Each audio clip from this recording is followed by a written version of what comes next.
Ah, la colique équine, c'est l'appel que tout vétérinaire redoute. On se retrouve face à un cheval qui souffre et chaque décision, chaque minute est absolument cruciale. Dans ces moments-là, avoir une approche systématique, ce n'est pas juste une bonne idée. C'est souvent ce qui fait toute la différence. Allez, on va décortiquer ensemble ce protocole d'urgence, du tout premier instant jusqu'au diagnostic. Bon, on est sur le terrain, le cheval est mal, l'adrénaline monte. Et la question, elle est hyper simple mais fondamentale. Par où est-ce qu'on commence pour être efficace quand chaque seconde compte ? Alors, la toute première étape, c'est ce qu'on appelle l'examen primaire. C'est vraiment le socle, la base sur laquelle on va pouvoir tout construire par la suite. Dans le meilleur des mondes, cet examen, c'est un check-up rapide de 5 points clés. On écoute le cœur, les poumons, on tend l'oreille pour les bruits digestifs, on prend le pouls, on jette un œil aux muqueuses, et bien sûr, la température.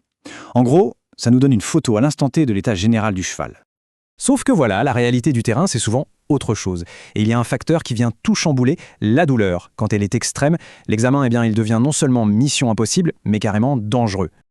Et là-dessus, le protocole est formel. La sécurité passe avant tout. Faut pas oublier qu'on est face à une demi-tonne de souffrance et de panique, donc adapter la procédure, ce n'est pas une option, c'est une obligation. On arrive donc à une bifurcation, à un vrai carrefour décisionnel. La question est simple. Est-ce que le cheval est gérable ou pas ? S'il est violent, en détresse sévère, on arrête tout. L'examen attendra. La priorité absolue, à ce moment-là, c'est de sédater. Mais attention, petit point crucial ici. Même avec l'aiguille à la main prêt à sédater, il y a 2 informations capitales à obtenir. C'est impératif, non négociable. Alors, quelles sont ces 2 constantes ? Premièrement, le pouls. On le prend souvent sur l'artère faciale. C'est un super indicateur de l'intensité de la douleur et d'un possible choc. Deuxièmement, l'aspect des muqueuses. Leur couleur, leur temps de remplissage, ça nous en dit long sur la perfusion et une éventuelle toxémie. Et c'est essentiel de faire ça avant de sédater, parce que les médicaments vont forcément fausser le tableau clinique juste après. Ok, on a nos 2 constantes critiques. Maintenant, on peut passer à l'action. L'objectif est double en fait. D'abord, on veut soulager le cheval, le stabiliser, et ensuite se donner les moyens de pouvoir continuer nos investigations tranquillement. Pour la sédation, on utilise un cocktail qui a fait ses preuves. On combine un agoniste alpha-2, comme la xylazine ou la détomidine, pour calmer le jeu. Et on y ajoute un opioïde, le butorphanol, qui est un puissant antalgique. C'est vraiment l'association des 2 qui nous offre cette fenêtre de tranquillité pour travailler en sécurité. Et ce n'est pas fini, on complète avec un anti-inflammatoire costaud, la flunixine méglumine. Son petit plus, son super pouvoir si on veut, c'est qu'elle cible très bien la douleur qui vient des organes, la fameuse douleur viscérale.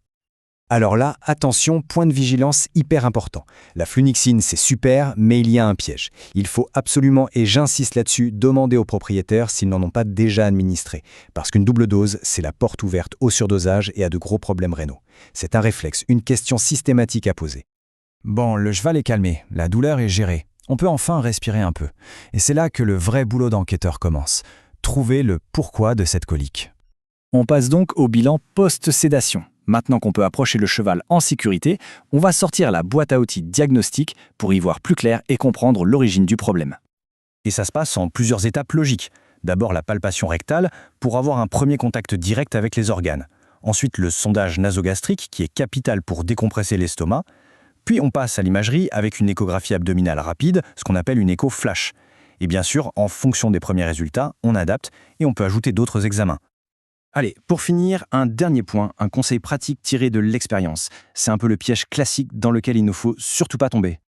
Ce piège, c'est celui de la colique du matin. On arrive à l'écurie, on découvre un cheval en colique. Le réflexe, c'est de penser que ça vient de commencer. Mais non, il y a de fortes chances qu'il ait passé une partie de la nuit à souffrir sans que personne ne le voie. Et ça change tout. Ça veut dire que le processus est peut-être bien plus avancé et donc plus grave qu'il n'y paraît. Sur ces cas-là, vigilance maximale. Donc, si on résume tout ça, ce protocole, c'est notre fil d'Ariane dans la tempête. On commence par le triage, ensuite on a ce point de décision clé face à la douleur, de là on stabilise, et une fois que c'est stable, on peut enfin diagnostiquer. C'est un enchaînement logique, étape par étape.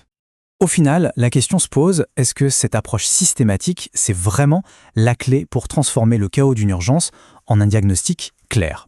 Eh bien, face au stress et à la pression, avoir une structure comme celle-ci, ce n'est pas un luxe, c'est notre meilleure garantie de sécurité et notre meilleure chance d'arriver au bon diagnostic.